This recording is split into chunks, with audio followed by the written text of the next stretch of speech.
Welcome to the Esports Central podcast. Today is episode 48, recorded for the 25th of June, 2019. This is my 15th take of the intro for this week, because as you can see, I'm hosting the thing and not Extremes.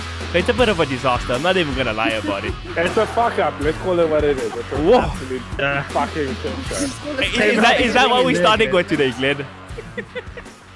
Just set it on fire. So our laughing fireman over there is Mr. GK. I think you all know him. He has the worst opinions on this podcast by far. And I mean, I feel like I'm an advocate for ZA Esports. If anything, I'm probably the biggest fan. I think you're an advocate for anarchy. That's kind of what I've gotten from you in the 20 minutes that I've known you. Damn. Is it going to jump in and defend me? Okay, so for that lovely take, take was done by Naori Suzuki Swift, our guest for the day. Oh my God. So I was in Joburg last week and I rented a car and it was a Suzuki Swift.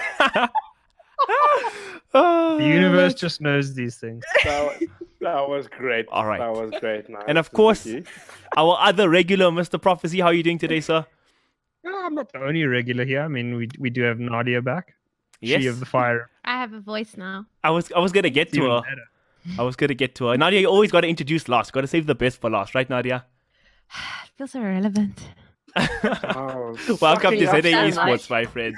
Welcome to ZA Esports. So, are you gonna tell people that Nuri is like the guest speaker? I mean, like our guests are like. I did say that. I did say that I was special guest. Glenn called her regular. No, Prophecy was the regular. You see, as the viewers who are watching on YouTube can see, Glenn has had a wee bit too much of wine. So he'll be extra fun tonight. I can guarantee. I'm bringing the heat. So on this podcast, we talk all things esports, local and international news, and we'll start off with international news. First topic of the day is by our resident wine drinker, Mr. Glenn. What do you have for us, sir? So, I wanted to just display sort of best wine to drink when playing esports because it will focus you and all of that. And also make you less of an asshole, which I think ZA Esports needs to deal with. But before I get there, I'll actually talk about actual international esports. So, League of Legends, and I know, Carmen, you're going to love this because... Riot real esports League of Legends? Oh, yikes. At least you didn't say real esports Fortnite, okay? Okay, Dari, you're one of the regulars now. No, stop it. No. I have no one to help me here. This is a but no. So Riot Games brought in a feature in terms of its esports broadcasting called ProView. And so basically the whole concept behind it is that you can actually watch what a player is doing on their screen. And it's kind of made from a really interesting sort of viewpoint. So like you can actually watch a player. It's like a dedicated camera on a specific player. So that thing that Overwatch has had since its inception. And CSGO has had for the better part of 20 years. Yeah, and Dota has had for the last 10 years. I'm going to drink more wine. I mean, I'm going to need it. Look, guys. Riot is a small, independent company. They are going to get around. It's the first topic of tonight's podcast. Can we just ease in? No. Glenn, explain to us why this is important, right? Like, explain to us why you think it's such a big revelation that Riot Games. I'm not taking the piss. I'm just asking. What is there to look at? So I mean, we got replays, 2 years after everyone else did. So we're getting there. Like we're a small indie company. Okay, no, the point is not about the feature itself because as everybody has fucking clearly explained, it's been there for a while for a lot of other games. But no, so obviously again, because obviously Riot has only recently sort of brought it in, they're also dealing kind of with the growing pains around it. And so in a game. So it was Splice and Mad Lions. So Mad Lions actually, so the ProView showed the scrim results of a game with Mad Lions. And Mad Lions kind of play with Mad Lions playing themselves in their sister team. And it kind of just showed the characters, like the champions that they were playing, and basically gave away like an entire strategy essentially. A guy by the name of... This is because, I would assume this is because it's not like a LAN client, so you can't hide those games. You can't play a private game. No. So from my understanding of the situation is that ProView actually revealed. So a pro player watched the results, looked at the results of the scrims, and then that got broadcasted because of the ProView camera play. So that's what the big issue was. I mean, you can find the games from scrims if you want to, if you really want to dig for it. But I mean, this whole thing also gave away kind of the gold ratios, quite a few statistics. So a coach or analyst by the name of Veteran EU. he then took a screenshot of that match, that scrim between the Mad Lions, the Mad team scrims. And he actually said, oh my God, I quote his tweet. So ProView is so bugged that it might actually be leaking scrims. So he kind of just shared that out. And obviously then everyone now can see what the actual results were and kind of the scrim results. So Trevor Henry, he's obviously, everyone knows him quite well. He's been a South African, and then went overseas to become a caster. And he went from Call of Duty to, moving on to League of Legends, full time. And so his name's obviously Riot Quickshot, his gamer name. So he actually got upset with Veteran EU, kind of said, maybe don't tweet it publicly for everyone to see. But the team internally are talking about it, thanks. And Thorin obviously came in. I mean, like Duncan gives no fucks at all. And he made a really, really fair point. And he kind of, well, I say a fair point, but I mean, the way he kind of said it wasn't like, the calmest way. But piss off, mate. So that obviously is like the most British you get there. That's so about the most Thorin thing you can start off. That's light for Thorin, man. And those are the first 3 words of the tweet. Just piss off, mate. And it's kind of, get your own house in order. Veteran doesn't work for Riot. He has no obligation to help you out. And two quick shots to defend. He did go, cool. Oh, sorry, because Thorin also added on afterwards. You've told this dude, he told Veteran to DM you guys privately to discuss the matter. And then Thorin went, but yeah, you told him to do that. But then you went and publicly called him out.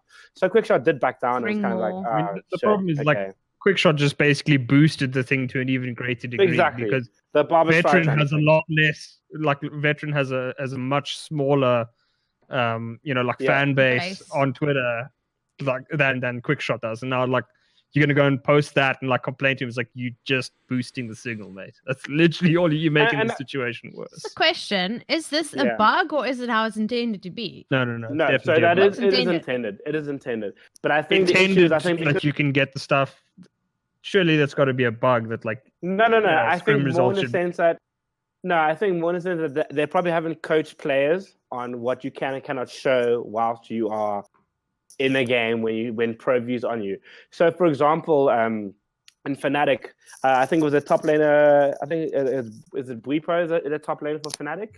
So he opened up a page in the middle of the game. No, sorry, it wasn't Fnatic. I think it was G2. Sorry, I think it was G2's top lane. It was Wonder. It was Wonder for G2. He opened up on the middle of the screen. I mean, they won this game in 25 minutes, which is ridiculously fast in League of Legends at the moment. Obviously everyone knows G2 is a European team that won MSI, so they're a crazy strong team. He opened up a paint screen and then just painted what is going on with a question mark in the middle of a game. And if anyone knows Riot's philosophy on anything that doesn't have to do with around women and fucking ruining everything in life, they are you got to be professional. So for a professional player to literally in the middle of a game that is already a stomp of note to open up paint and then write this fucking message, it's so clearly Riot haven't really learned how to regulate the players and how to kind of coach them and what they can and cannot do. So really the story around this is very much kind of, Riot didn't really anticipate how it was going to get used, and that's obviously kind of turned into a bit of a fuck up right now, and a series of fuck ups for Riot. What do you mean? But that's just a weird system. You shouldn't be able to access that kind of information. So, for example, if you're spectating somebody in Overwatch, and obviously Overwatch is my game, it's what I talk about. If, for example, they press tab that brings up the information scene, you don't see that. Only the player can see that. If the player alt tabs, you don't see MS Paint. You see what the play that shit shouldn't actually be part of the system. Part of the that game. doesn't make any sense. So I think from my understanding of ProView, because I literally just never watch League of Legends. Also, I would never watch ProView, and I want to. I think from the understanding there's 2 sides to it. So one is obviously the face cam, which is the one side of it. But as far as I know, you will see whatever the player is putting on their screen. So if they are alt tabbing, that's what I'm saying. Riot hasn't obviously refined the system just yet, and they haven't. Why is it in the open? Place. Yeah, that's not even alpha beta level. Should not trying to take shots here. It's just really bad decision by them. No, absolutely, and 100% agree. But I think again, to the point that you guys are making at the beginning, Riot is so behind on a lot of aspects of spectator, which is actually really sad because. And I will say this, and I know we can argue about it, but I think that Riot was leading the way in terms of broadcasting. In terms of esports for a long while, they really were. They had the best. They kind of bring the touchpads on the touch screen. They really were leading the way in a lot of ways. And they got complacent. They fell back, and everyone's kind of just taken over and kind of gone past them. So I think they're kind of just rushing to get it done. Having said that, though, yeah, cool. Leaking of the scrims was shit, and obviously not a great thing. But this is the learning curve. I mean, this is what they need to do. They need to just put it out there and start to patch through what happens thereafter. But yeah, no, look, it's not a great look, and especially after, and we've spoken about it at length in previous episodes. I feel like this is something that would have been picked up like in a public test realm. To be honest, Riot put out a champion that literally was broken. They did it all the time. QA is shit. I'm gonna put it out there.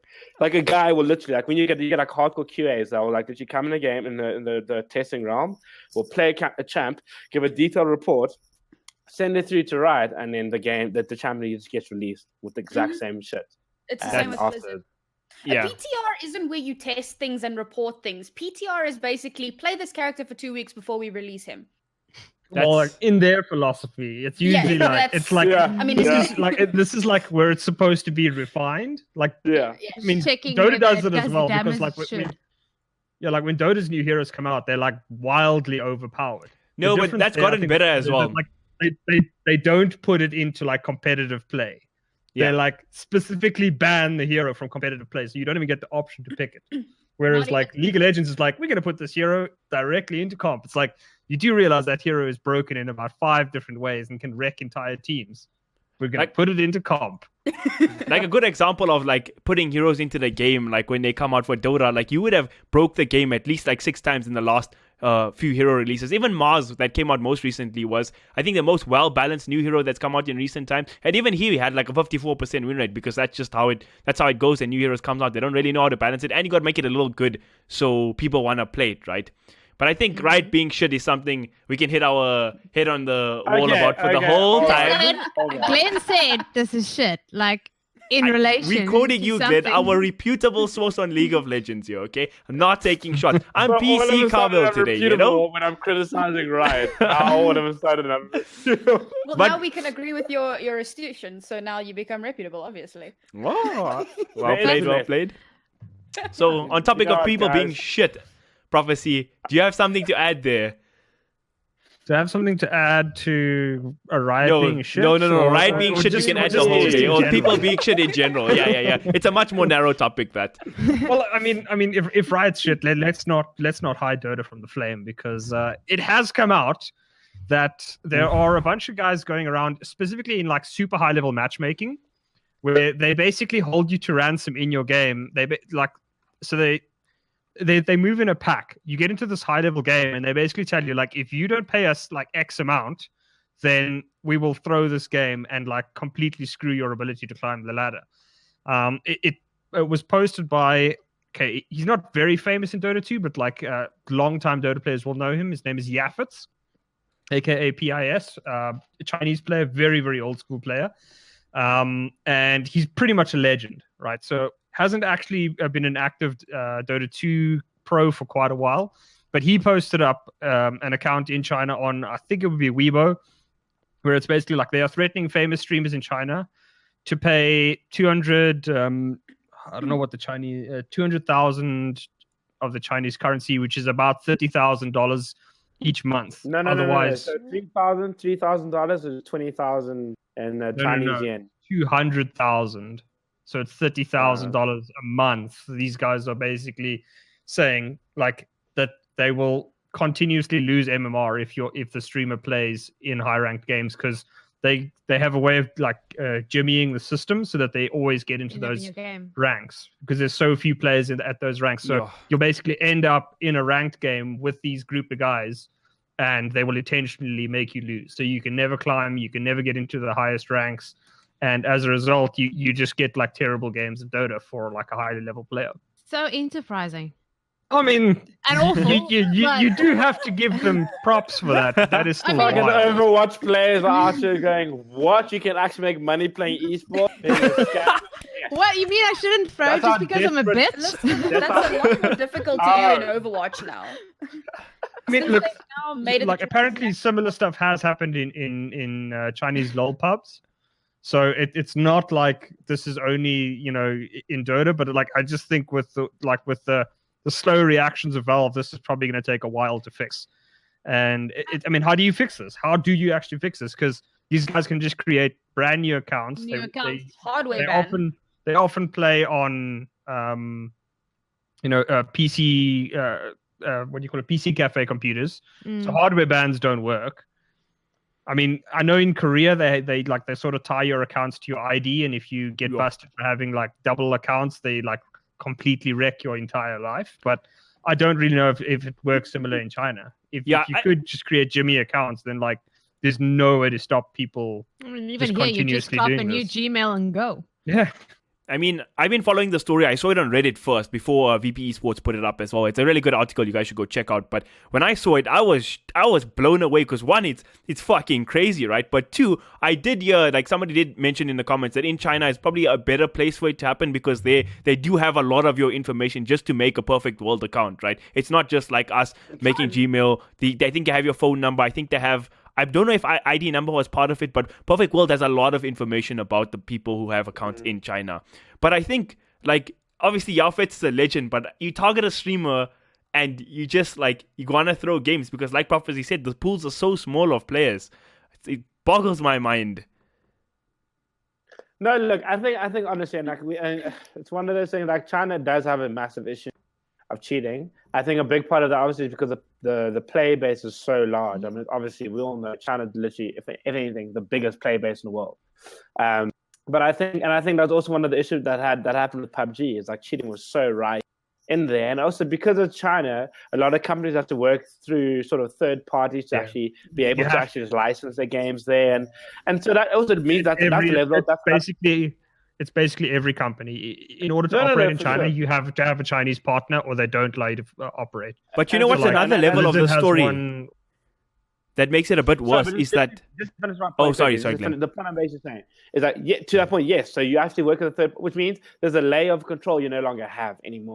Which then means that could be. I mean, obviously it's all speculation. I mean, there's no real facts for in this term, in this time right now. But that's a big reason why like game companies struggle to actually control the servers. Even League of Legends, they have the same issue where they can't control everything that happens in China because that's go through sort of a third party system, or they don't have like direct control over everything, and that's why you end up seeing these kind of issues. Like none of the servers are doing that. Like none of the games and local servers are getting to that level, that degree where they're kind of asking for that kind of money to grief people. Yeah.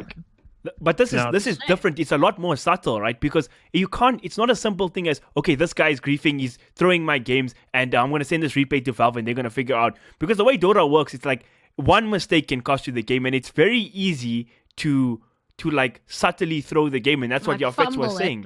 Yes, you can. No. It's as subtle as every other esports game. Dota is not special in that regard whatsoever. That's why griefing is so difficult to find. I don't think it's a special thing. It's not subtle. It's not special. It's not. It's really not. Maybe. Yes, if someone goes 2-10 in a match, whatever game that is, literally any game, you can make that same KDA for CSGO, for Dota, for League of Legends. Okay, Overwatch, everyone dies all the time because they game. But then what you're not understanding is that you can go 13-0 in a Dota game and still throw the game, though. Like, score and... Sure, but I'm saying it's not just Dota, though. I'm saying that is... That's fair. That's everyone. It's a good point. But I mean, there should be proof of this. I mean, this is how he'll be telling the guy who's playing. Yeah, but the problem is... This account just told me that I need to pay him a shit ton of money, or else he is staying in spawn, or whatever the hell you call it, on one. I mean, the problem is they're going to like high level streamers. It's not like they're not doing it to anybody. They're doing it to like a couple of very high level streamers that can afford to pay these things, and they just say like, we will, because it's also not one guy, it's like a group of them. So one guy will contact you that has nothing to do with the group, and then just tell you like, I will arrange that you will never have a good game unless you pay us X amount of money. Yeah, but also, to be fair, I mean, on that point, at this point, like, sure, I mean, you'd think that, cool, if someone's threatening you with that thing, you can kind of link them back to the account, whatever. But, reading the article, it's a chat. So as you can imagine, if it's a chat group, it's probably a bunch of anonymous names and whatever, and I guess, sure, maybe you could kind of bring in the police, where they could kind of take that chat name, link it to an IP that then links it back to the house, that kind of, you could tie it all together. But again, I mean, yeah, sure, streamers make a shitload of money, and especially in China more than anything. Who's going to go to those lengths of bringing in the police and having this whole, going through the whole system? Anyone that doesn't want to lose their money, this is illegal. It's extortion. It's extortion, yeah. This is an actual crime. Other games have like, what do you call it, like stream sniping and stuff. This is 10 steps further. Level, yeah. I would go to the police on principle. Even if it was like $10, I'd be like, no, fuck you, I'm going to the cops. I thought people would say GG easy, so I'd be living at the police station. But that's the case. I mean, even like Glenn, the guy, your face was a top 100 Dota player, and in like, he was top 70, I believe, and he dropped to like rank 400 within 2 days. It can happen if you tilt Q and stuff in Dota naturally, but like this is super suspicious. And there's a number of high level streamers that's happened to, so it is a bit of a pressing story, I think. But I think it's also a cultural difference. I think it's the other side of it is like I think like in like Western culture, it's like you go cool, someone fucked me over, I'm gonna go to the cops, I'm gonna go to the courts, I'm gonna get it sorted out, and win the case. So I think it might also, because again, to the point, I'm like, why would that person not why would he not go to the why would Yafet not go to police and go, cool, here's my issue, here's what's going on. I think there could be also a cultural aspect to it, but again, I'm not versed at all in sort of Chinese culture for me to say that like definitively at all. Yeah. But I mean, there must be a reason why people aren't really just jumping straight to going to the police and trying to get them banned straight away, as opposed to, especially when, as Kami was saying, they actually have a lot of details around players and just gamers and their tags and where they live and those kind of. Yeah, that is. I think we could sit the whole day and try contemplate like solutions to fix this, but I think it is a harder topic than even if we're even giving them credit for. So just one of those things. We can either sit that or figure out how we can do it. Oh yeah, $3,000 for extorting a streamer, not bad money, Nadia. It is not a bad income, and this does not pay very well. I'm just gonna be honest. You're the lawyer of the group. I'm gonna add Christopher Sargon House. Our lawyer said you're not paying us well enough. Buck the fuck up. Let me just call a friend, tell him just cancel like the hacking thing we're gonna do. Our fucking resident lawyer, fucking just put it out on the street. So cancel. It's fine. Just cancel it. It's fine. And I was gonna buy a yacht. I was gonna buy a yacht at the end of the year. So thanks, Nat. You fucking ruined everything. The SSGKK. All right, but Prof, I believe Dota's sister Valve game also has a bit of issues going on there in that side of the world in the form of CSGO. Yeah. I mean, that one's more around contracts, which is like pretty wild. But for those of you that haven't followed, obviously that don't follow, contracts in esports tend not to be very long, and if they are, like, it's exceptional to say the least. But usually you're looking at about 2 years for most. 3 years is like really pushing it because. Obviously, we've never seen any team able to basically justify having 3-year contracts. Certain teams like Team Liquid and Dota might have done it, and the others, but there are maybe one or two others. But in general, like one team is not going to be at the top for years at a time. Like there'll be 6, maybe 8 months that they'll be utterly dominant, but it's rare that you'll have long periods. So when we saw news last week that the recently, on a tear team from Brazil called what is the damn name? Furia. Sorry, Furia. So they did pretty damn well in the last 2 tournaments they played in. I think made the finals of both, and knocked out the former world number 1 Astralis at ECS. So they've been on quite a tear. They announced last week that they have signed 5-year contracts. Jeez. Now. That is madness of the highest order because, it's just nuts. Like even in like soccer, that like a 5-year contract is like the kind of money that you pay to one of your top players. You don't really give people 5-year contracts unless you're intending to keep them there for ages, and you can be relatively certain that you know what you're going to get from them. CSGO is not that game, and it comes out yesterday, I think it was, or it might have been earlier today, with one of the resident journalists in CSGO is DK. Yesterday, it was yesterday. He was able to source these contracts and get a hold of them and hand it over to a lawyer. And in the lawyer's words, these contracts, or the former contracts, let's be clear, the former contracts that these players had, so not the ones that they signed for 5 years, but the ones that they used to have, are amongst the worst he has ever seen. Is the exact words that he used. They include things such as $1,400 salary per month and a buyout of 200,000 euros. Yeah. Like People Like, that don't ratio, no way that that ratio is absolutely is nuts to a level that like I don't think anybody can understand how they have a $200,000 buyout on 1,400. Like that is just like insane, right? And like the buyout I think was due until next year July. So like even then it's like crazy. Like they wouldn't have been out until next year July. And there's no team in the world that could pay $200,000 consistently to get the players. Essentially, they own them until they don't want them anymore. Yeah, if they put you on the bench, then your buyout drops. But why and would you you won't be ever put him able on the to bench? afford an attorney unless somebody takes you on like another basis. Yeah. to get out of Look, so the new 5-year contracts were signed last week, and in the announcement, it was basically sort of hinted that the traditionally number one Brazilian team currently playing under MRBR tried to buy some of their players, which is well known. They were trying to get 2 of the players for quite a while, and the buyouts have always been an issue. So when we see 200K buyout, that's pretty nuts just to start off. But then once you go further into this old contract, again, it's the old contract, not the new one, it's announced in that contract that the team, Furia, gets 60% of any prize winnings that the players get, and the players share the rest of the 40. What? That's just like, yeah, actually. Yeah. You know that most orgs literally go cool. They'll put like some particularly like stringent sort of restrictions on like sort of income like from their side percentages, but by like prize pool is one of the things that they just don't. Like a lot of orgs just genuinely don't touch out of principle. I mean, you guys have done the same lawyer that's doing this, right? It says the prize pool is split is amongst the worst, if not the worst I've ever seen. I can definitively say that. I rarely see a prize pool split, particularly in a Valve game, where the players, coach, and manager, right? Because those are usually the players or the people that will gain out of the prize pool, don't split 90%. Yeah. Furia is getting 40%, less than half of what is traditionally seen in prize pool splits.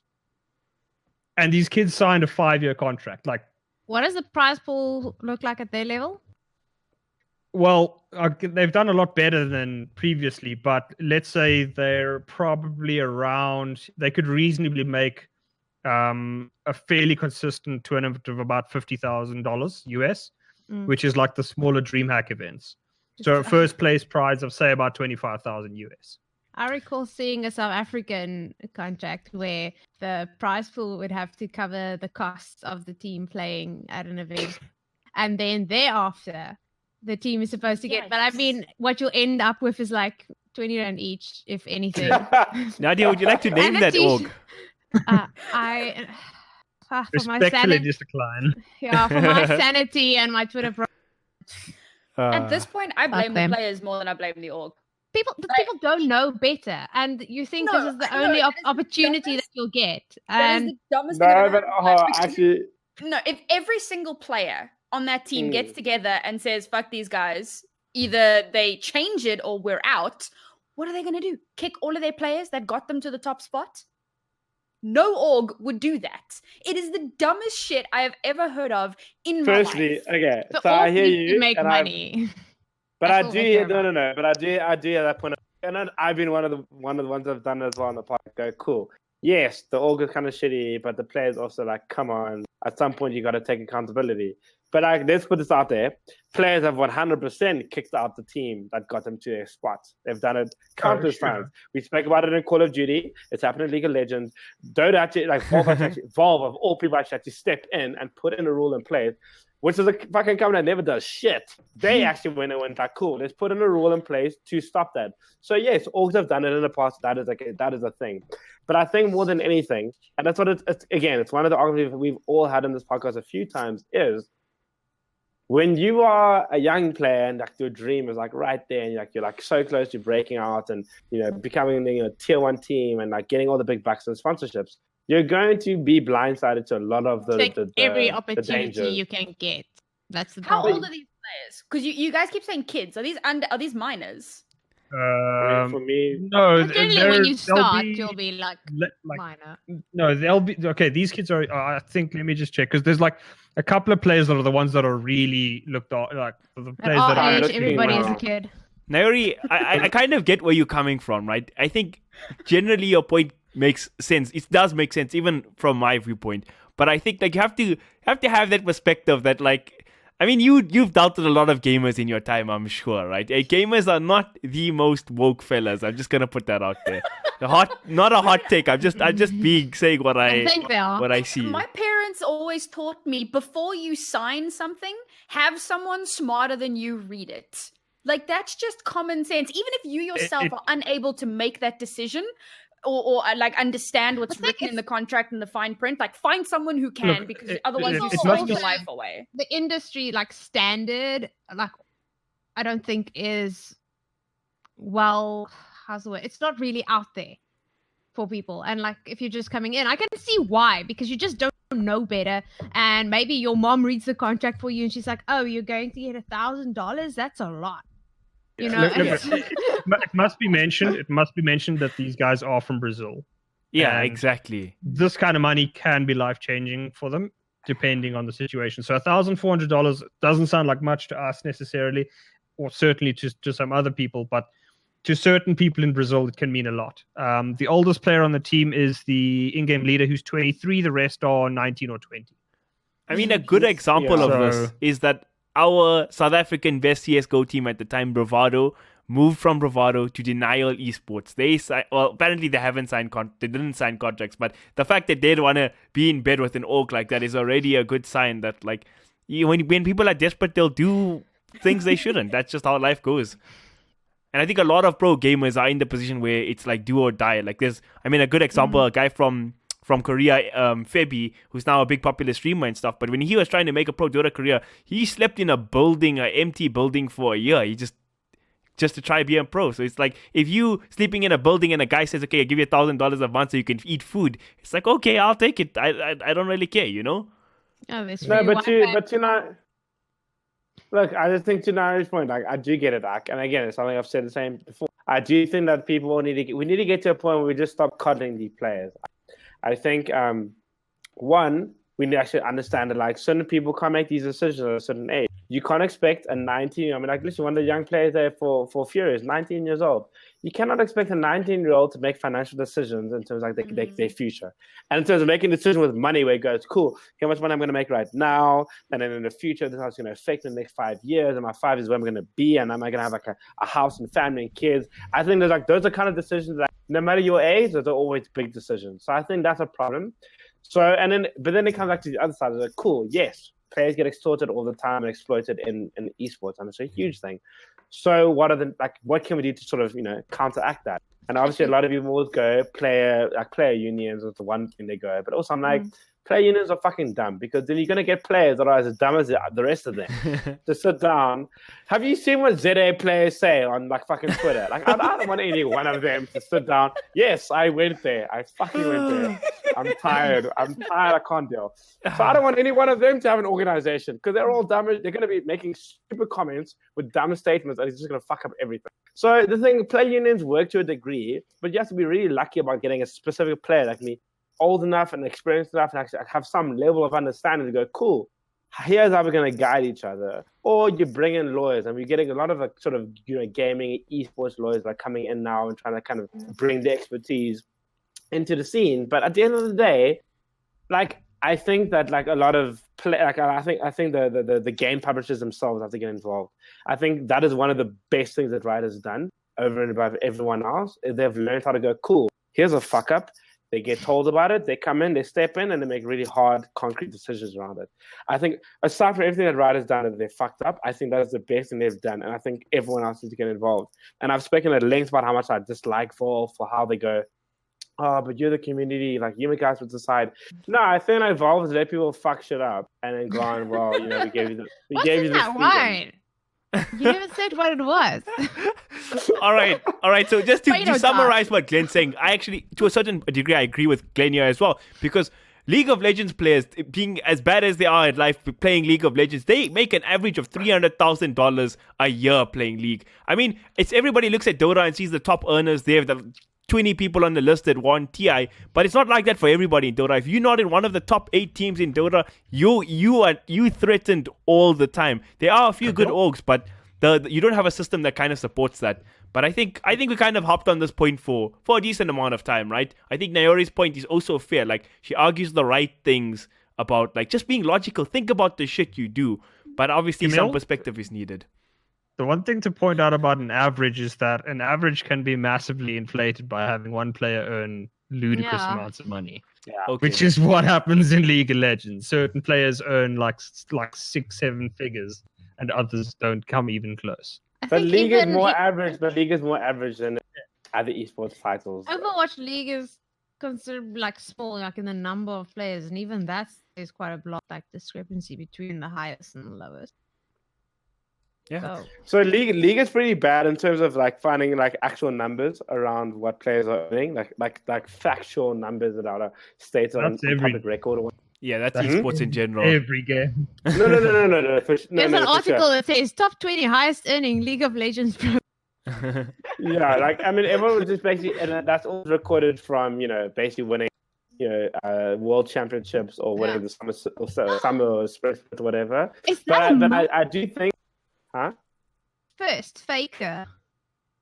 Yeah, Faker's highest paid. 1.2 million. 1.2. Yo, you love Afrikaans. Yeah, you love Afrikaans mensen. $1.2 million earnings up until May this year. That was a conservative. That's a conservative actually. People actually he paid over $1 million period just on his contract alone. But I'm saying, so Faker is arguably, well, Faker has been argued to be the highest paid League of Legends player in the history of the game, obviously. But again, no one has an actual number for those things. But so esports revenue is actually hard to gauge unless you're doing the TI thing where for a fact, cool, here's what the TI prize pool was. First team won this much, split between 5, boom. That's like an easy number to kind of run with. All right, that's fair. I think we hopped the horn for that long enough. So I think we have our other favorite publisher, of course, in the form of Blizzard. And Nadia's heard a rumor about them in Overwatch League, haven't you, Nadia? It's just a rumor. Well, we don't know if it's started. So, you remember last time? I feel like we haven't really spoken about Overwatch in a while because none of the drama. Well, so whitewashed, I guess, is the word. It's the Disney Channel. In Overwatch news, there's a rumor that's floating about. It started on upcomer.com. Yes, okay. That somebody, an insider, multiple insiders, allegedly, are saying that the Overwatch League will be bringing in a 2-2-2 lock soon. And with soon, they mean maybe even in stage 4. We're currently in stage 3. So still in this season, this massive change can come in. So for people that don't know what that means, what is a 2-2-2? Like, what does that actually mean for Overwatch? If you're too daft to understand what a 2-2-2 is. Yikes. Is it just me or is it getting darker in let me break it down for you. Okay, so Overwatch, obviously, a variety of heroes made up in classes. So the classes are support, damage, DPS, and tanks. As God intended the game to be played, would be an ideal mixture of those 3 classes, which may or not be the 2-2-2 structure. That being said, we've been playing GOATs for almost a year now. There's been a bit of promise in stage 3 where we're seeing different comps coming in, a lot of DPS, which it's been so long. It brings a tear to your eye if you actually see somebody playing a nice. What? There's 2 DPS? There's 3 even. So this is a big thing, but it's also something that's, what finally brought them to this point that they've been unable to nerf goats into the ground because the game's been a very uncomfortable play. Okay, again, fast dumb people, because apparently we're dumb, don't understand goats.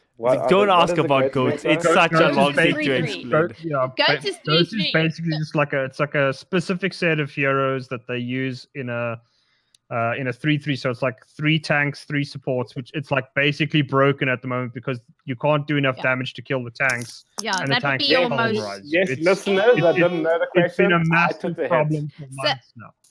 So the most basic structure of goats would be your 3 support and 3 tanks. But what it looks like is just this unstoppable force moving forward over the map because whoever keeps their, the supports are just delivering so much health to tanks with a lot of HP already, and they clash, and it started. It was fantastic to watch it when it first came in from contenders, and it was something new. But they just have not been able to actually get rid of it. And a lot of people have been, if you go around on the subreddits and forums and so forth, there's so much complaints about it. People walking away from the game. Overwatch is dead game. And people not wanting to watch a lot of Overwatch League. And I have to say, I was fairly much into watching Overwatch League, but once you're watching like your 3rd or 4th game with the same comp going on, it's kind of like, okay, I guess I'll go make a team now and just see what the results are. For Dota players, it's the equivalent of like the TI4 meta, where it was just like you just rolled in a death ball. Like whichever death ball got going first won the game. Horrible meta. In CSGO, it would be the equivalent of like, imagine if they never nerfed like the Tech 9, where you like there was a situation where the best player in the world went into the final of essentially the world championship having more kills with a pistol than he did with a rifle. Because that's how broken the pistol was. So I don't know if you guys remember, but with Dive in Overwatch, it was also always the thing about whoever went in and got the first kill, more often than not, would win the fight, the team fight. And that would, move the map forward. So that went away faster.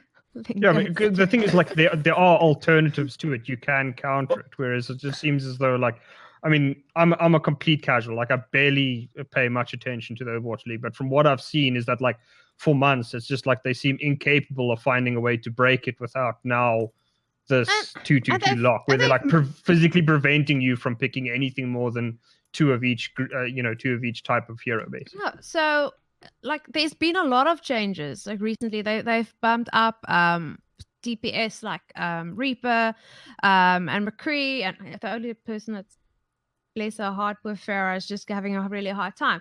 But the problem here is it's a game changing like mechanic like change. So if it's going to be in the same season, that's why I previously I kind of was thinking like with this the teams would have to be aware of it already. There was queries, I know a couple of was it more than a month ago? I remember reading about it. Like, would teams be agreeable to such a change? How would it work? What would it do? Now, the biggest thing is that obviously a role lock, as opposed to, let's say, I don't know. I initially thought like maybe Euroban, which is how TF2's comp scene kind of came about. Is you've got certain heroes which is used in comp, but it was like locked just these. But in Overwatch, because you have so many heroes, maybe a hero ban would be the best option. Because if you don't want to play goats against a team that's very good at goats, just ban Brig. And the same go to like Brig. And hero bans won't work in Overwatch because there aren't enough heroes that have a similar skill set. So if you ban Reinhardt, but I mean, there is no other tank like Reinhardt. What I'm saying is like, why don't they just do that like a one game, like a one hero ban then? Like if you can just ban one hero. Like, okay, their Reinhardt is like the best player on the team. Because cool, it would ban be, that. Yeah, team specific. I think that at least like provides an extra layer of like strategy and tactics that you'll have to adapt to. Okay, and like, well, basically what happened. I don't know if you guys know who Jane is. Yeah, one of the coaches. Obviously, you know who Jane is, but he's one of the coaches for the Dallas Fuel, and he was, I think he's the GM for Team Canada this year. I think he also coached Team Canada last year. Very, very well known in the Overwatch coaching community, and he did the Tournament of Future Champions last year sometime, and teams were allowed hero bans, and these were contenders level teams that are also they're like semi-professional. They play for like 6 hours a day. And they came out of that competition, and every coach I spoke to said it was an absolute shit show. It was the dumbest thing they'd ever heard of. But how many bans did they have, though, is the question. 2. each team got one ban. Because otherwise, how do you decide who gets to ban? So no, no, but that's what I'm saying is like, because in Dota at a stage had like 5 bans, and then they went up to 6 recently, and League of Legends had 3 and then moved up to 5. Like, to me, like, I can't see why they would be so upset with like difficult, a single but it's ban. doable. Because what I'm just thinking is, if you're playing Overwatch at that level, you should have you can't be range. A one trick at that point. You should have range. It has nothing to do with that. It's about what was banned. Nobody banned Brigitte because everyone knows that Brigitte is not the pivotal point. The most banned hero, one of the most banned heroes, was Mercy. Yeah, Mercy. Okay, I mean, how long did they run this? Run give you back the character that's dead. So it was over the course of a weekend. But there were like 6 games a day or something. That seems a bit ridiculous. Like, I mean, pro players are going to whine more than anybody else. No, but like, Mercy, the stuff that I've seen in like, no. Like, let me just finish. Like, the thing is, like, I've seen CS:GO, I've seen like Dota pros, like a small change, and they will bitch about it endlessly, and then 3-4 months later, when they don't get any chance to, like, once like the bitching's done and they've been forced to play that, they're like, okay, maybe this is not bad. But like, to give it a weekend, I think is far too short, in my opinion. Look, I do think to Henry's point though, Mercy has consistently been one of the biggest issues in Overwatch for a while. She's lovely, and I think you. I'm don't get me wrong. She's my most played character in Overwatch. I fucking played Mercy all the time, even before, like pre her alt rework, and then post it. I played it all the time. I enjoyed it. It was always a lot of fun. Between her and Radon, those are my 2 most played characters. But what I will say is that Mercy has consistently been a massive issue in the game. And I think one of the big things for me when I look at Overwatch and how they balance the game and how they sort of interact with sort of community feedback and those kind of things, I think one of the biggest strengths that League of Legends and Dota has with regards to sort of Overwatch, CS:GO is sort of a bit of an anomaly in this regard, is that we have a large sample size of statistics around the most picked and banned character. When a character is being 100% picked or banned, that is a massive statistic that you can actually look at and go, cool, there is clearly something wrong with the character. We need to deal with that. I feel that Overwatch, obviously because they don't have the banned characteristics, and also because Overwatch, like, yes, they have a lot of characters, but like in the world of like esports, they really don't. I think there are more guns available for you in CS:GO than there are characters available in Overwatch. And I think the reason why that's a problem when it comes to Overwatch and balancing the game like accurately is that, to the point that we've all been talking about now, if you go and say, cool, you get 1 ban and you ban Reinhardt, there is not a similar champ like Reinhardt that can do what Reinhardt can do. And the whole game philosophy around Overwatch was that. And that was the entire philosophy at the beginning of the game when it first came out. Like Jeff Kaplan and all said, you need to be able to go, cool, I'm playing Reinhardt for the first phase of this map. We've hit the first phase. Now that with the second phase, I'm not going to switch out to Winston. Like, yes, they're both still tanks, but it's a completely different style of play. It's all about countering, and that was always the intention. But it was. I don't know. I feel like given if Overwatch could have, okay, like I said, I think this whole GOATS saga at this point, it has caused damage to Overwatch. In the sense that at your most casual base, people were getting bored with it, and that's the people that you need to carry your franchise.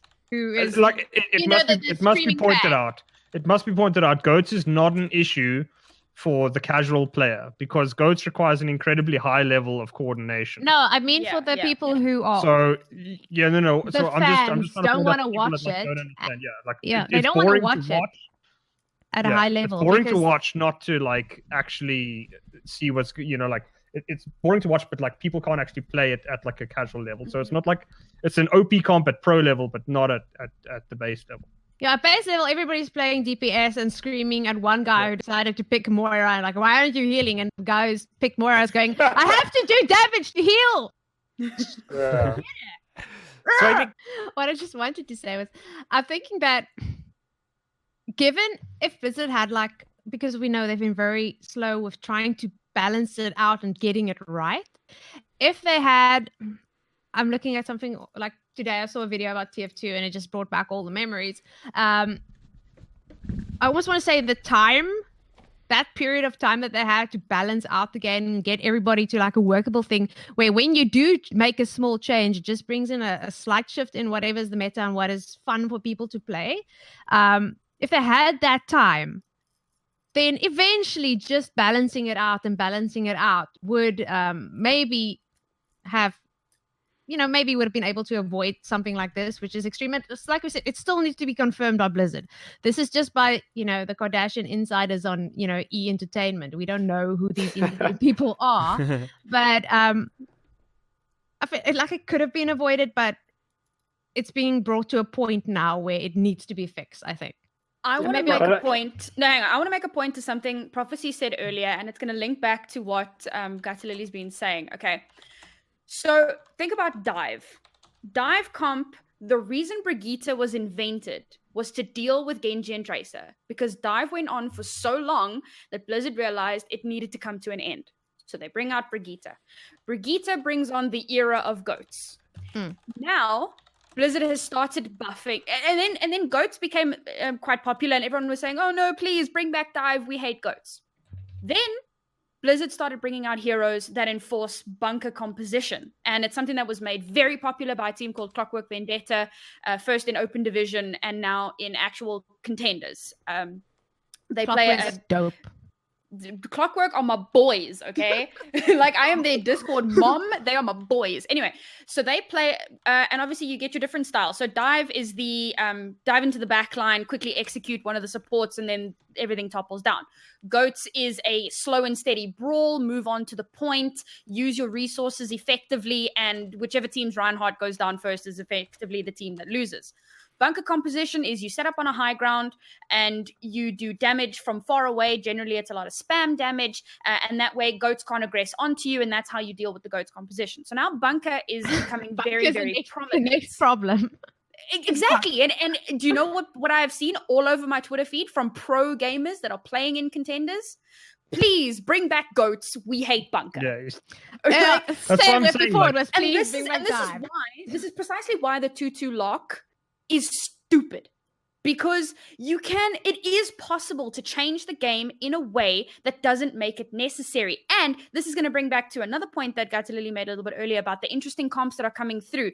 We are seeing Bunker, we're seeing triple DPS, we're seeing quad DPS, we're seeing variations of the GOATs composition that require DPS heroes, Doomfist, Sombra, Pharah, McCree. I've seen McCree GOATs, okay? I've seen McCree GOATs with an Orisa. And for people that understand Overwatch, that is the most pagan thing I've ever heard of.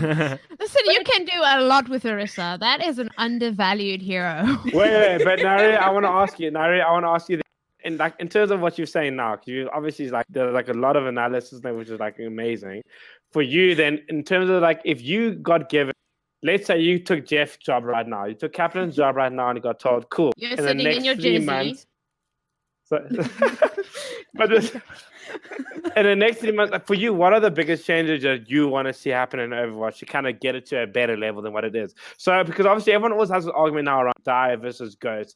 To me, I'm like, you guys are arguing around metas like the same too. Whereas you look at Dota and League of Legends, where they're both, our metas change. Every season it's a different meta. Mm-hmm. It's never the same. We don't even have names for them anymore because it's not the same thing ever. So, in your point of view, if you're looking at like Overwatch right now, you're going, cool, there was a Dive meta, and then sort of, Blizz tried to change it and fix it up. They came with that kind of the GOAT meta. Now they're trying to change that with the rumors of, obviously all speculation, that they want to go with the 2-2-2 lock. Mm-hmm. For you, what do you think is the change that they need to make to actually get the game to a healthy level where you're not sitting with choosing between like the lesser of two evils? Like, to you, what does that look like? What does Overwatch look like for you in the next 3 months in terms of changes? Honestly, I feel like Overwatch is already on that path. The fact that we're seeing so many new compositions, if you think back to last season of Overwatch League, so last year, it was either Dive or Double Sniper. Those were like your options. Then in the first two stages of the league this year... Sorry, who double snipes? Obviously, it's Widow. Who's the other one? Widow and Hanzo. Oh, fucking I hate it. I've literally blocked him out of my memory because I was like, this man threw an arrow on the right of his face and it hit me dead on. His hitbox is about the size of the screen. Exactly. It's better now. It's better now. Cool. And now you can run Ashe instead of a Hanzo. It's great. There's so many possibilities. She's easy to aim. Anyway, so you had your double snipe or your dive. And then this season, for the first 2 stages, it's been kind of basically goats. But now we're getting to a point where there are a lot of different compositions. For like this stage. Yeah, for this stage. And it's something that we've seen in contenders as well. And it's coming predominantly from the Eastern regions and Eastern teams, which is fantastic. China and Korea, they are the most creative regions, coming up with some fantastic stuff. And even dive is rearing its head, something known as fusion dive. So it's like the old dive, but you change like one hero and then it gets named after a team. But there's dive, there's goats, there's bunker, there's triple DPS. There was the igloo strat that was really prominent in the last season of contenders, where you had 3 main tanks and a Mei contesting payload. Like the interesting things that are coming out from teams these days has made the Overwatch League so much more interesting to watch. And the best part is that it's like map dependent. So you start on Blizzard World and 9 times out of 10, you're going to have goats on defense, you're going to have triple DPS on attack for the first point. Then moving on to the second point, you could possibly see dive because there's a lot of high ground, or you could see a swap over onto the goats composition. Like there are so many possibilities for different map types, and that's what makes Overwatch so interesting. I think the biggest thing that might change. It's the point also for this to continue now and not just be like what we had in the previous stages, where great, fantastic, we're seeing a widow or we're seeing an orb or whatever, and then they do one push, they see, this is going to take us absolutely on a train to nowhere. Let us, I will be your shield. But that's so. Strategy. But like, it's not a case of we see this going too slowly, it's not going to work. That's the strategy. You take first point with DPS, and then you go goats, and then for the third point, because now the third point is really enclosed, now you change to like a bunker or whatever. That it's part of the strategy. It's not a case of like, this worked for like 5 minutes, but it's not going to work anymore. No, I just mean like where we had it, like it was literally seconds of them trying something and then seeing, still goats, this is what we're going back to. But this last weekend has looked very promising. I was actually just looking at some of the tweets where they were asking some pro players, and I see actually Jay Jonak was saying, you know what, he thinks a 2-2 roll lock would make it a lot more exciting. So that's what I wanted to ask. I think he's very confused. To your point, well, you're not it. So you're saying Overwatch sounds highly exciting right now, and again, I don't watch it enough to have a comment on that, but then what is the point? So then why does Blizzard feel the need to go to a 2-2-2 system? Well, this is a rumor. They can't figure out a way to break it. No, sure, it is a rumor. It is a rumor. A lot of the excitement was... Goats is still like at the top right now. It's still de facto strategy number 1. If we can't do X, then we go to Goats. Yeah. Which is a problem. Like, you don't want that to be your solution. Coming from like contenders and tier 2. And now, like I said, this weekend almost felt like a fresh of breath. My goodness. I'm so tired. Oh my God. You know what I'm saying. Fresh of breath air. Just imagine me finishing. Imagine me finishing that sentence in your head. Okay. We got you. Great. So thank you so much. Then if it's going to go like that, then it's going to be fantastic. It's going to be very good for the league, because the thing is, a lot of people do not actually watch contenders and any of the other, like, literally, this is what they watch. Maybe some World Cup. So Overwatch League needs to kind of be leading the charge. I've been thinking, like, why doesn't somebody at Overwatch just go and say, like, you know what? You cut off there. You're not talking. You cut off so badly there. What I wanted to say, I was leaning forward. Sorry, I'm back on my mic. You know, this is really expensive and you're shooting yourselves in the foot. Just tell your teams to not play that stupid comp. Maybe that happened. No, hashtag competitive integrity, but who cares? I will give you. I mean, Naori's points about why the season is amazing is like, okay, you have different maps, you use different points. I mean, you have the counters of the heroes coming through. I mean, why the fuck is this dealt with now? They've had 2 years of Overwatch League going and they couldn't balance the game in 2 years. And like now, after 1 weekend, everybody's like, yo, the game's running the way it's supposed to. That's poor development, man. Blizzard have monkeys balancing that game. So, that's now the thing. Yeah, a monkey named Winston. What do you mean? Yeah, a couple of Winstons. Why is it happening now, and what is then going to happen? Because like this 2-2 is going to be a major change, and if it happens in league, it needs to happen obviously in game as well, because otherwise we'll be playing different games. Yeah. So yeah, let's just wait and see. 2-2-2. Maybe next week, Richard Lewis will be like, you know what? Spoke to this person. This is his actual name, and here he is. 2-2 is in. Blizzard's biggest problem is that they spend so long trying to balance the game for the casual player that they tend to forget about the professional player. There have been a lot of changes that have come in that every pro everywhere. It's not a bad strategy, like, because League of Legends does the same thing. It's just League of Legends doesn't way, but not that extreme. The problem is, like, the thing is, just from what I've seen, like, Riot just adapts much quicker. Blizzard has historically just been very, very slow at, like, killing metas that can do some severe damage to just the watchability of the game. Like, I mean, StarCraft 2 had Broodlord Infestor, which was, like, so stupidly broken in favor of one race that, like, to even, like, go even in that era made you, like, a legend of the game. Whereas, like, you look at now, I mean, how long have we been talking about goats? Goats came out last year. It's still a problem to some degree now. Like, it's just, Blizzard seems too slow to react to when they have a problem, and when they have a solution, like the bans, like, you can't run it for a weekend. I guarantee you, if you give a pro player something that, like, is completely new to him and, like, okay, yeah, you have to use it for this weekend, they're going to whine.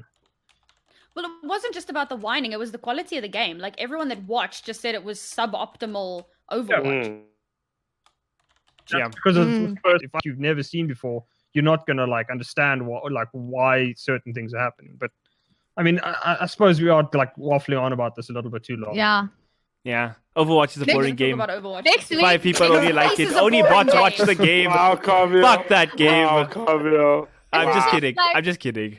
All right. My nomination is, sorry, I just want to say, like, next week, I vote that we bring on another Overwatch person from South Africa, and then we can talk about more of the World Cup. It's been so fun.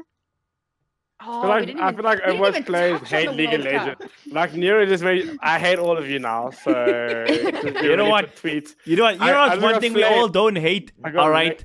All our favorite things is local esports. Let's get into it. Oh, let's go. And Glenn, this is a positive thing we can both agree on. Let's talk about the Ekasi Tech Fest for a little. Let us talk about Ekasi. Yeah, let's talk about it. No, look. So Ekasi Tech Fest is happening this weekend. Same weekend as Rush. So I mean, obviously we've spoken at length about that in terms of it happening on the same weekend, which is not great at all. But having said that, though, yes, it has happened this weekend. There's actually a lot going on. I mean, they've got some really great games being played in terms of esports. So there's Street Fighter 5, there's FIFA 19, Tekken 7 is happening there. Also CS:GO is going to be happening there, and it's happening at the Soweto Theatre. And obviously, one of the big issues around it is very much that Rush is literally happening there, and it's sort of, and Ekasi Tech Fest happening sort of Soweto. So, like, it's a huge gap between the two. So it's been quite difficult to kind of, attend both at the same time or on the same day, really. But so Ekasi is obviously doing, like, a lot of really cool things. We've spoken about them a few times in terms of what they're trying to do in the scene in terms of the Africa, and kind of one of the big things we've always spoken about is saying, cool, yes, esports locally is very much a white man's thing. Right? I mean, in a very generalistic sense, and I know I'm generalized when I say that, but it is. So for Ekasi to really come in and bring in a festival and really bring it back to Soweto, it's a rad thing what they're trying to do, and I think it's definitely something worth supporting and just sort of checking out, which I'm quite excited about. Yeah, I think another aspect about the event is actually just such a good event. Like, if you look at the total prize money, it's like a 10K for the CS:GO. I think prize allocation for CS:GO is way too high there, but 2K for each of the PlayStation titles. But the problem beyond is prize the problem money, with the CS:GO. Yeah, sorry, I just want to say, like, the problem with the CS:GO obviously is because, like, there's a much more important event to the local teams running at Rush. The CS:GO, like, I mean, I would just have had basically a show match there. Just like have people from the community get involved there and just, like, play that kind of thing. But I can understand why it is currently the biggest game in SA, so you sort of do want that on the card.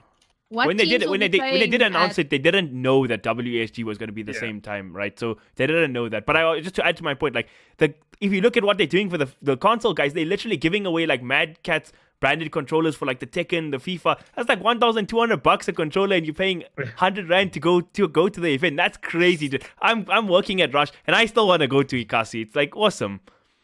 Yeah, Ekasi does, like, really seem to have, like, they seem to know exactly what they want to do, and they want it to be like a bit more chilled vibe. Like basically introduce new people to esports and gaming in general, which I think is what we need. So Ekasi is more focused on like esports and competitive like play. That's what's happening there, right?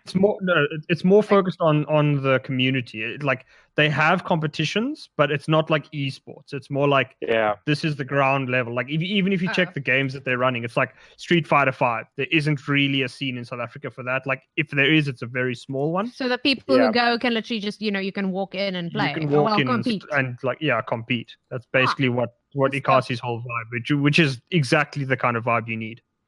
Sure.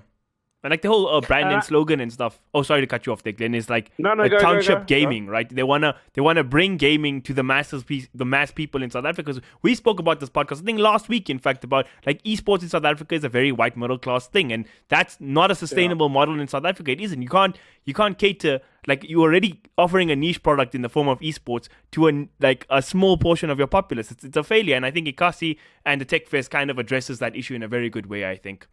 And that's exactly what I was going to say. I mean, I think the biggest thing, and I've written about it at length, numerous articles. I'm saying, if you understand that, like the majority of this country cannot afford to do the things that like the Russians and the VS gamers of things. You have to get like a massive rig, and you have to put in prize money. You have to do kind of X, Y, and Z. Like those barriers to access in like local esports are so high. And I feel like, to me, at the end of the day, like, everyone keeps laughing about how our viewership numbers are like 50 people, 200 people on a great day in terms of local esports. And I'm like, yes, that's going to stay that way because you're not talking to the majority of the country. And I think what Ekasi is trying to do is let you talk to the majority of the country. And that's why, for me, I'm honestly one of the biggest supporters of what they're trying to do, because I think that is actually the future of esports. And gaming in South Africa, but like the one, like the.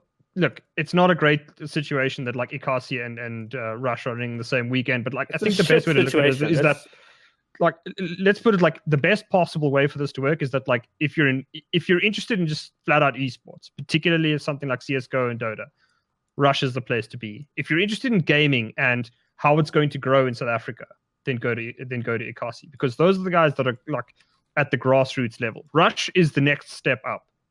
If you want to win like a regional go to Rush. If you want to see but I disagree. It's like and Sean, I know what you're saying and I get that. But for me, those two statements are so important to be just intertwined in ZA Esports. We are not a big enough scene where you can go see the best or go see the best growth, because it's all shit. Like Zeta Esports, and I'm going to put it, I know we're like getting into logo.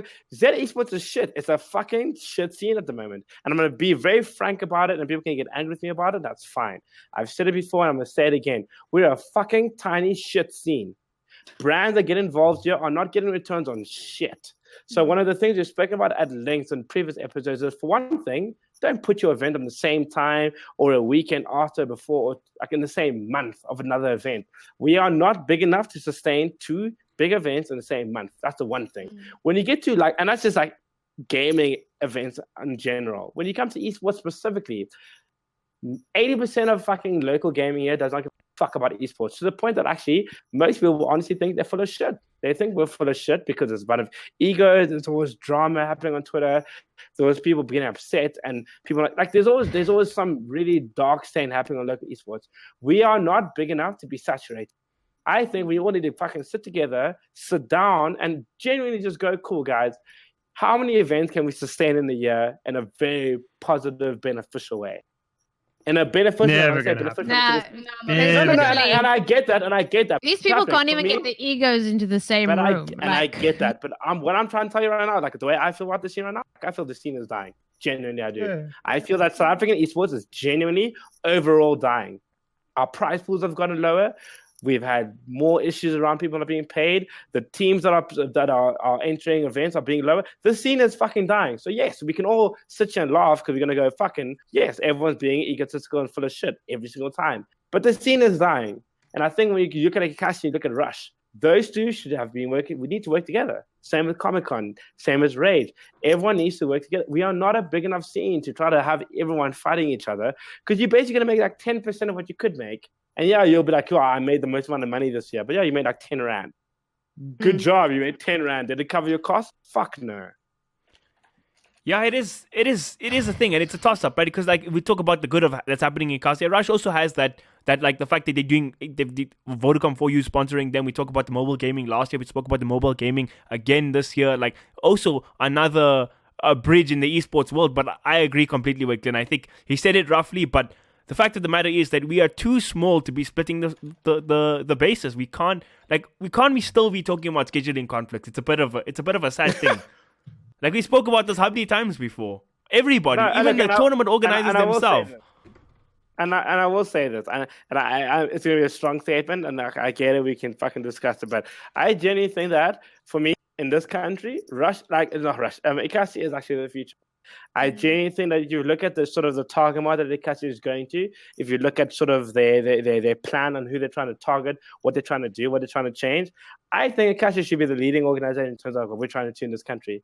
Because just the sheer number. And I say that again, I'm gonna be quite honest about it. I mean, this is the podcast, it's like what we do, but I genuinely do feel that black people don't give a fuck about the top CS:GO team in the country right now. They don't.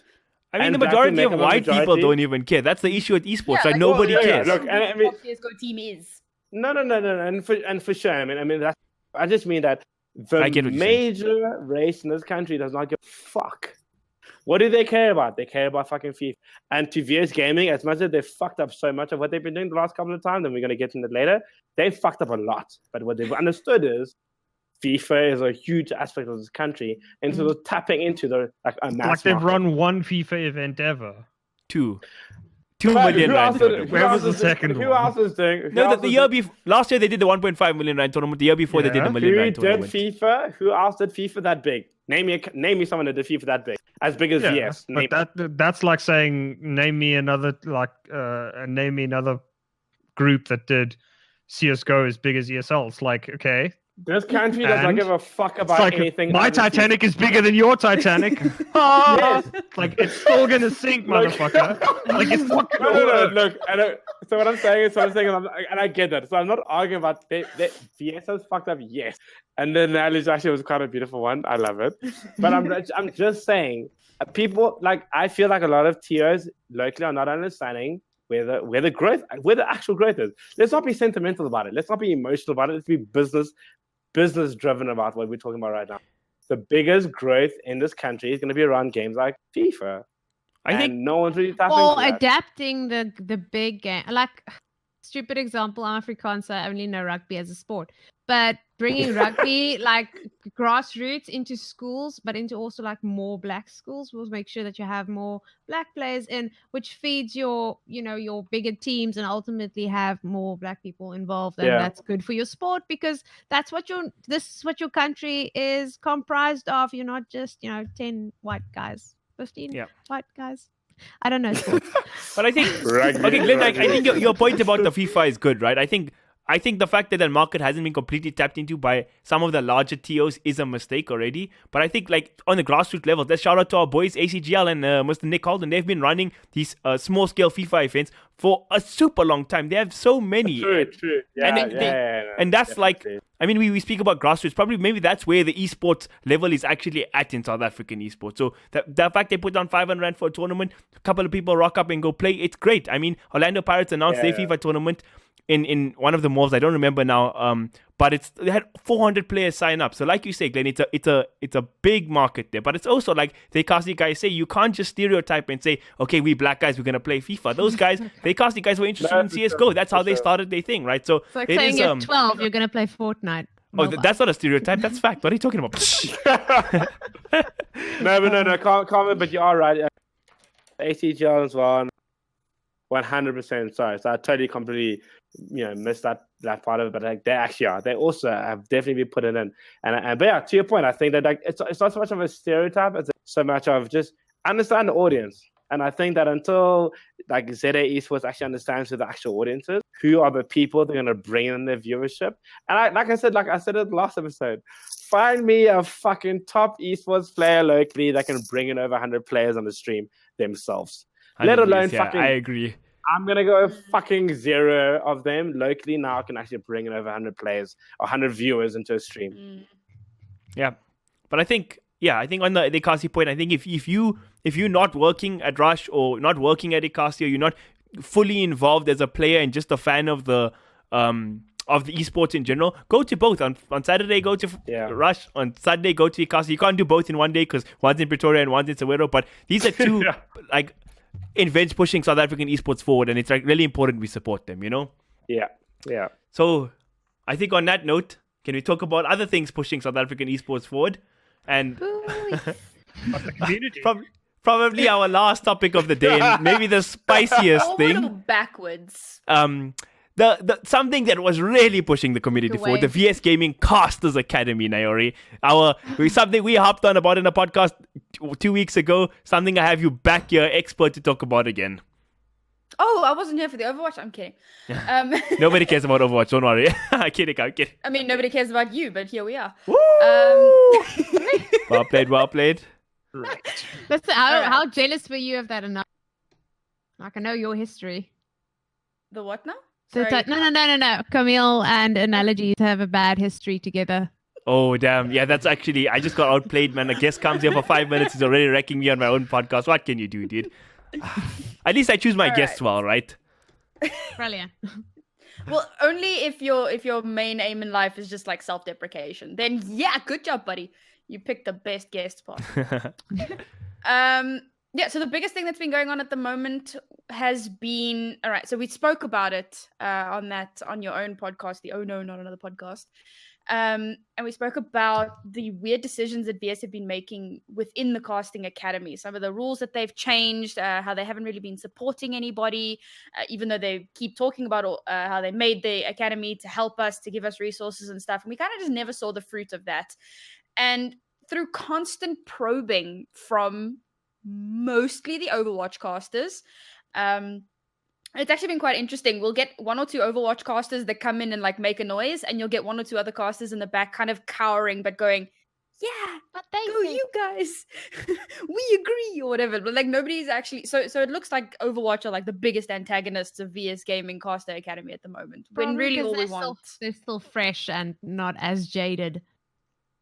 They haven't been beaten down by the years. By the stick. Yep.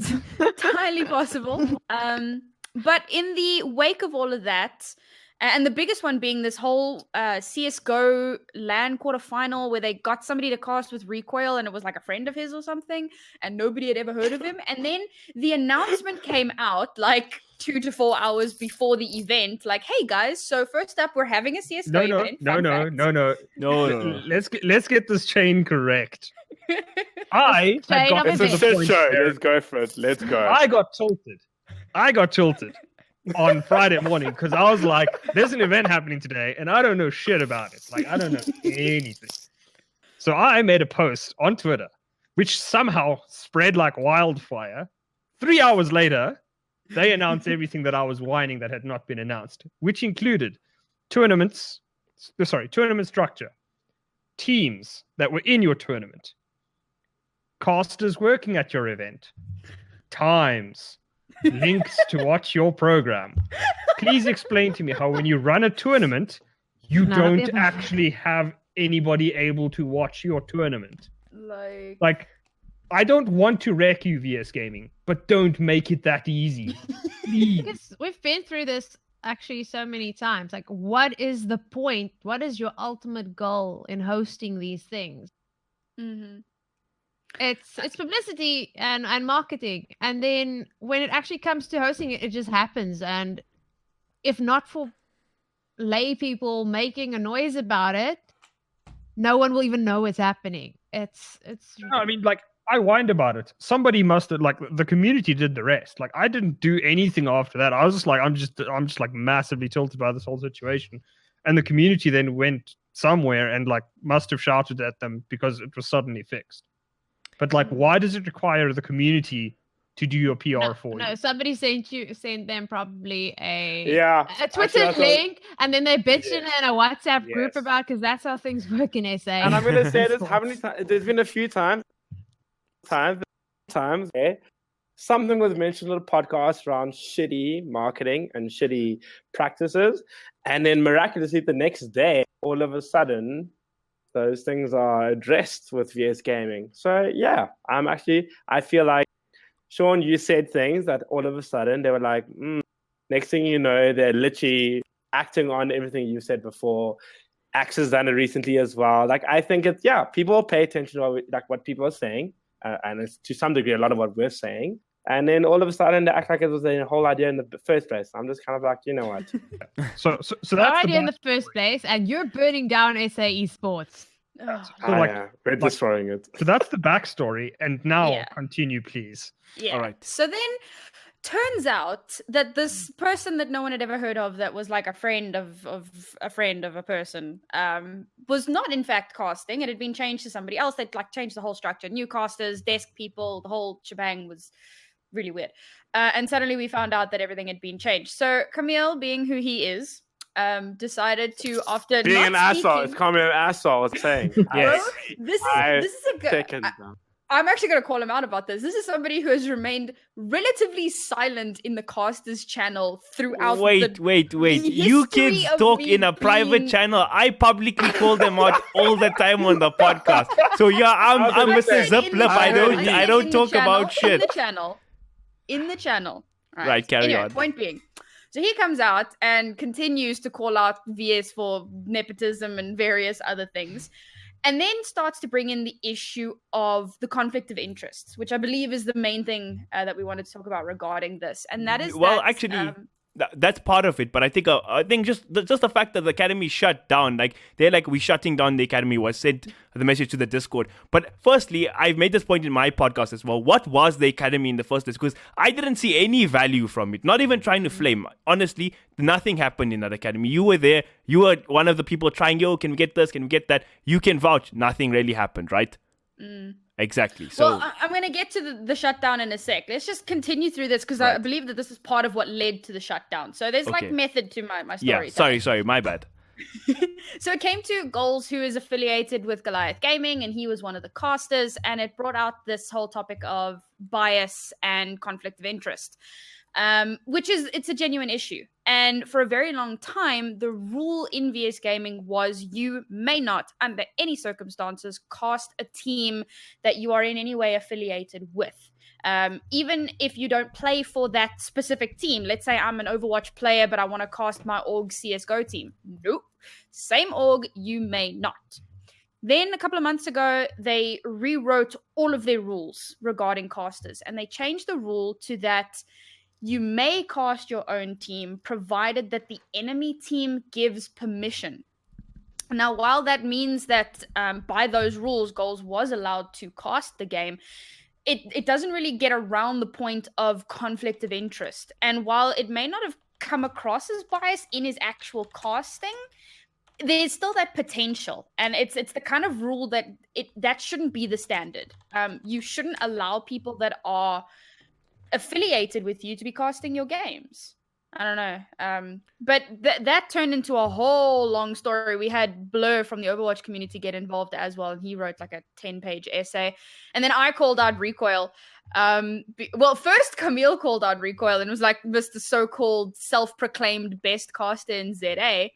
And he just laughed about it. Can we talk about that, though? Can we actually just talk about that? Go for it. Okay, hold on. I'm not gonna do it. It's not a shit show. I'm not gonna fucking spread. Like, I think people do say things out of anger and in the heat of the moment. How do you? I'm gonna give them that. No. Hold on. I'm just gonna give him the benefit of the doubt in that regard.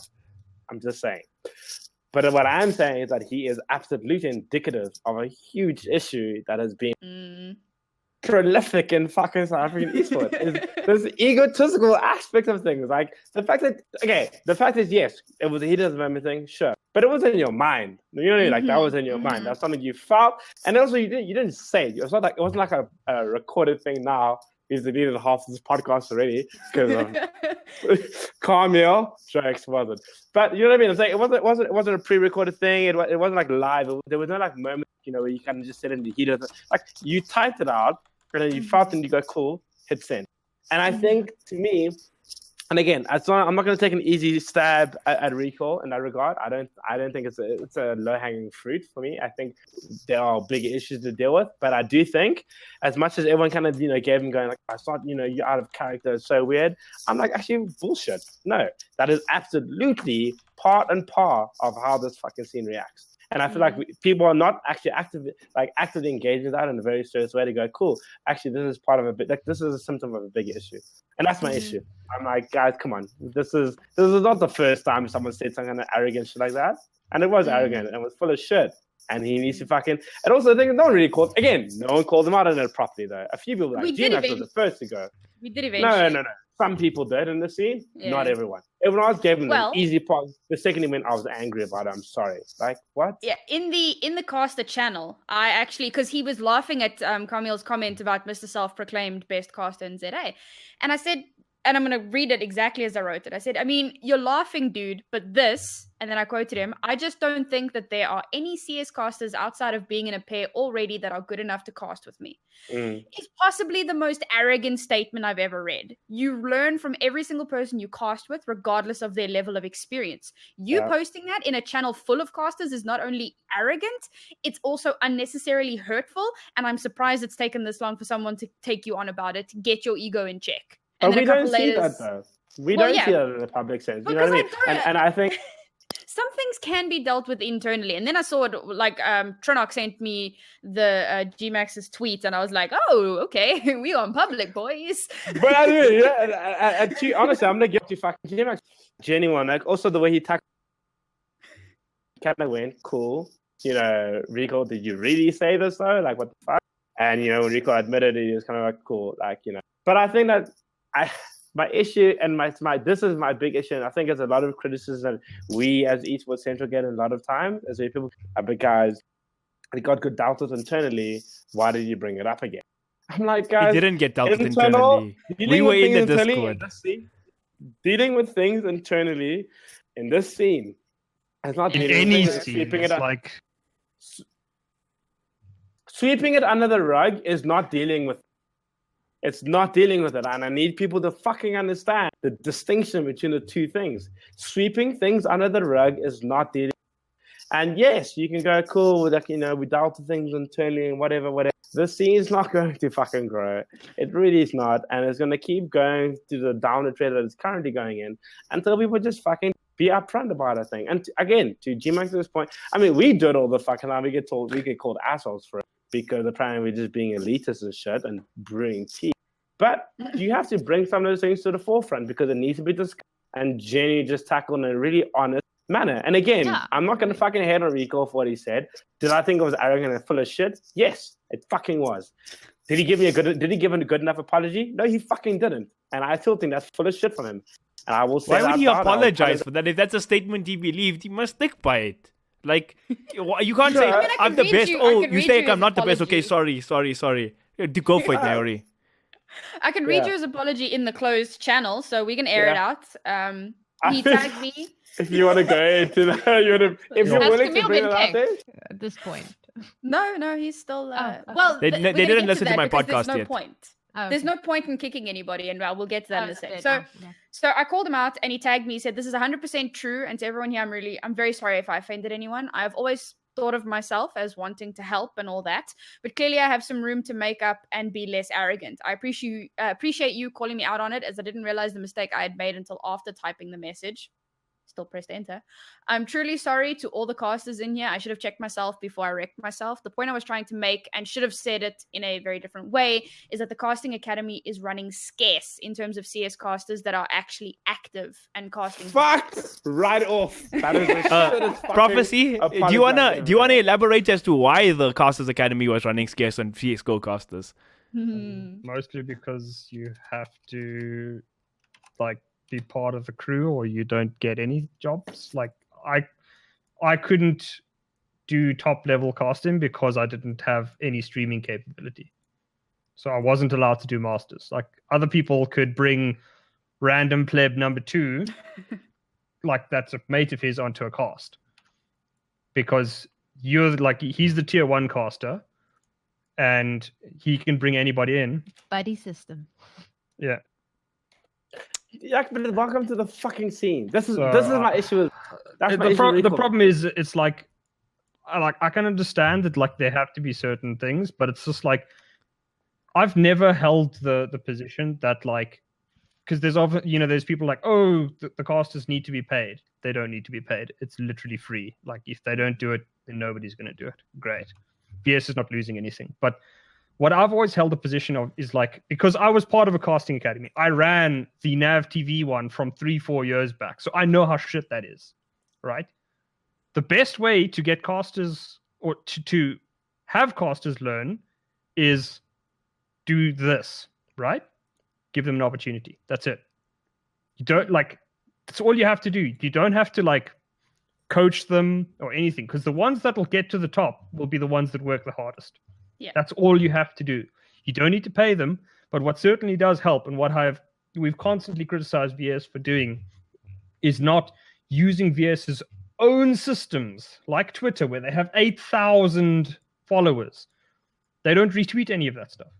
So why do they require all the casters like to put in this massive amount of effort? They have to, like a caster will, when you're starting off, you have maybe 50 followers if you're lucky.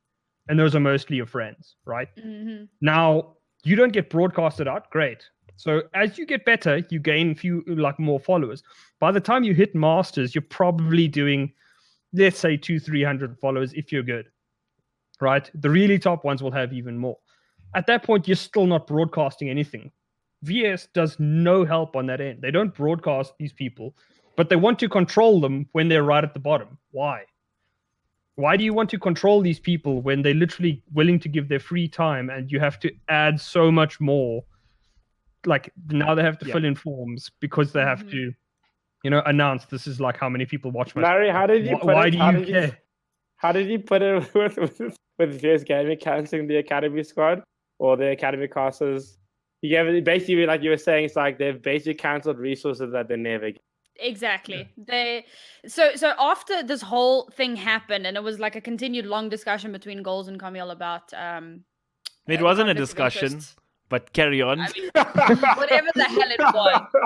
Dude, I read through it. I was just confused and I stayed out of it. I was also confused. I was okay, let's not live your career. I don't care. Just go for it. And then Discord died, and this was the best. So Discord died yesterday. And I go onto Twitter and I see Trinok has posted a meme, and he's like, a live feed of VS Gaming after shutting down the Casters Academy. And it's like Joey Tribbiani from Friends, and it's like, I don't know, it's too hard.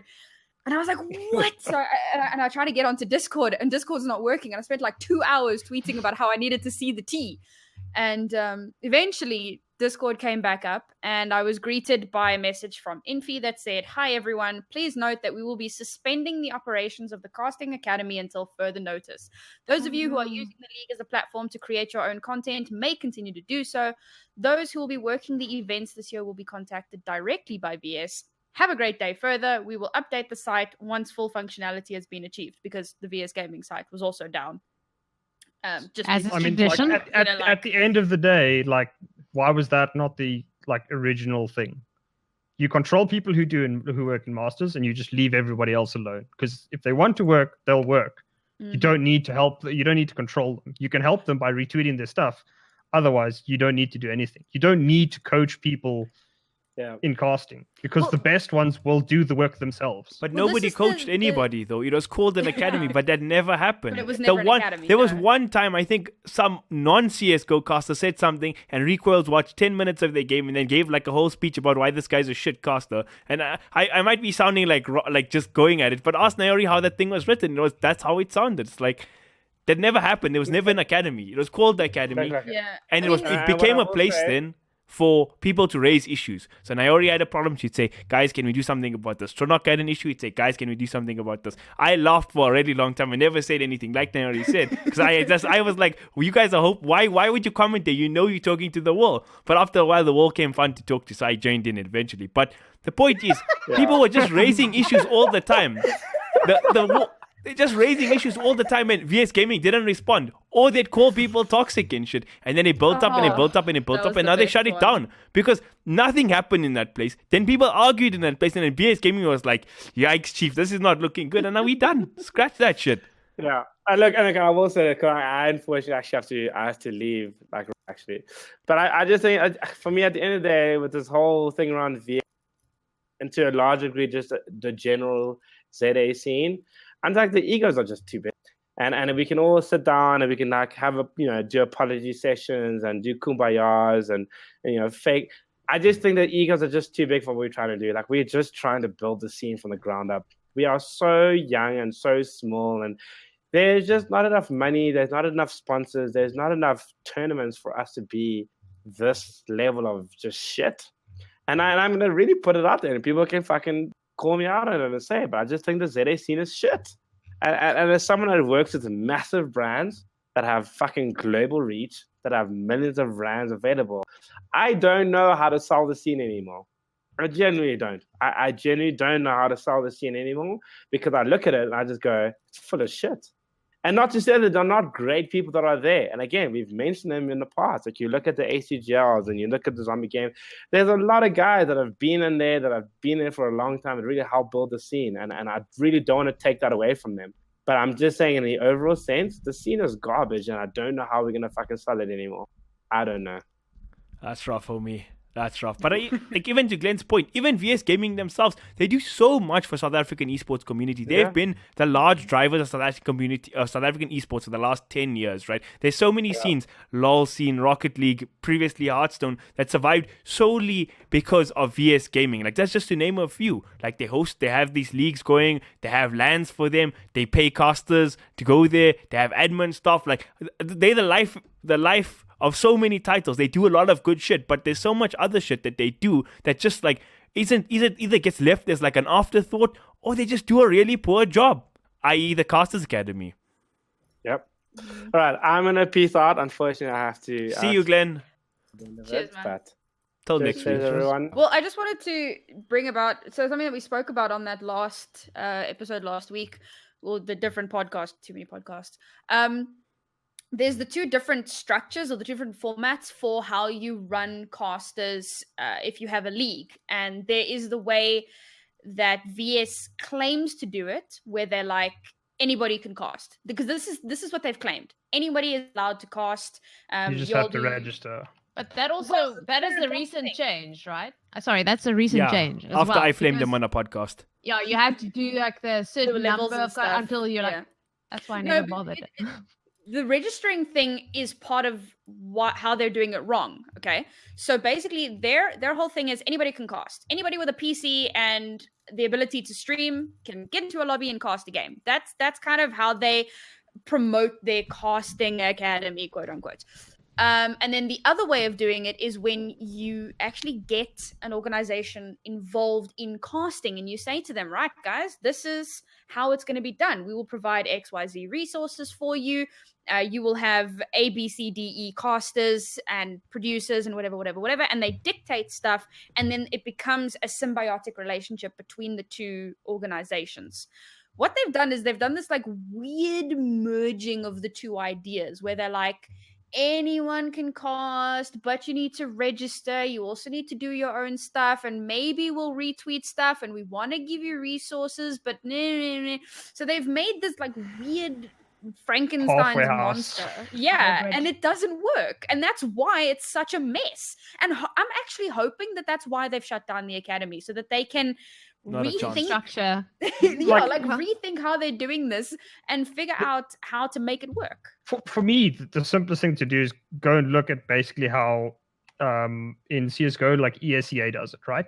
So ESEA has about 7 different levels, everywhere from like open to I think the top level is like the Pro League. Now, the Pro League is like ESL runs that. Like you can't even touch that. Like it's done in a studio, all the rest. One level down is what they have what's called MDL. Now in MDL, to get into MDL, you have to apply on an application form, give them all of your socials, you have to give them your Twitch account, all that kind of stuff, so that they can go and check your socials. And you then have to also basically submit stuff so that they can see whether you're up to snuff, right?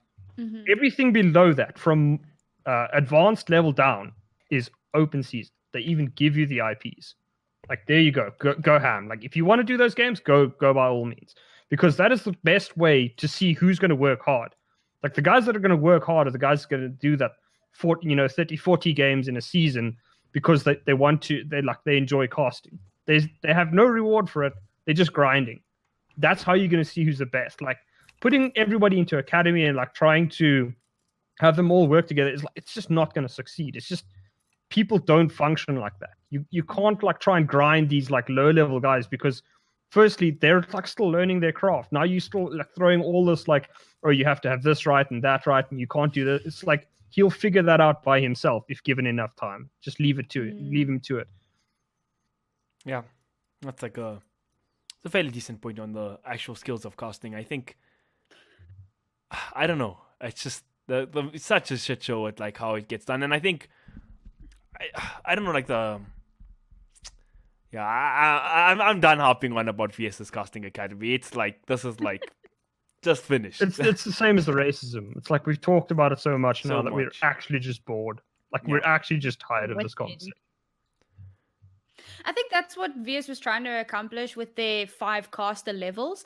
But given how small the scene is, to chop that down into open first div, second div, prem, and masters, like the scene is way too small. If you just divide it between masters and then literally everybody else. But even masters, nobody casts that shit. Nobody. Albert casts twice a week for Dota, right?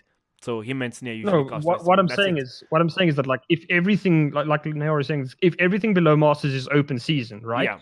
Then the people that will grind to get the master slot, which means that you're going to get the people that are willing to do it every week for no reward. For sure. You'll get those people. Like at the moment when you're like, oh sorry, you can't cast like what is it, like Prem now or something, like you can't cast Prem. You're like, okay, why do you care? But no, they changed it now. But I mean, like, just remember, like, you get there and like, here's the gauntlet that you now have to run. Yeah. It's not like cast as much as you want, whichever games you want, and like accept the top level. Oh, Naori. Oh, she's still there. Now you're fine. I think I swapped back onto my normal internet, but it's all good. Yeah, it's fine for now. Yeah. But yeah. I think we've been hopping on about this podcast for like 1 hour, 40 minutes now, if my timing is correct. And I think a lot of good points are made by you guys today. Naori, phenomenal guest. You made fun of me so much. Lily was happy she had somebody to talk Overwatch with. Finally. I mean, every time it comes up, we just moan about Blitz. And I'm so sorry, Nadia. Yeah. What is that? I don't care. Moan about. I'm always available to come talk about Overwatch. So only good things about Overwatch, though. Literally my life. Literally. We need to get Trinok in here for some Rainbow Six. That would be cool. Oh, and he can talk Overwatch with us as well. Yeah. We have a limit, only 2 Overwatch casters at a time. Is a bad game. Well, that's a wrap, guys. Thank you for tuning into the show. Of course, catch our lovely publication at esportscentral.co.za. Find us on Twitter at esportscentrl. And of course, on Facebook at esportscentral.za. Thank you all for listening and goodbye. Cheers. Cheers.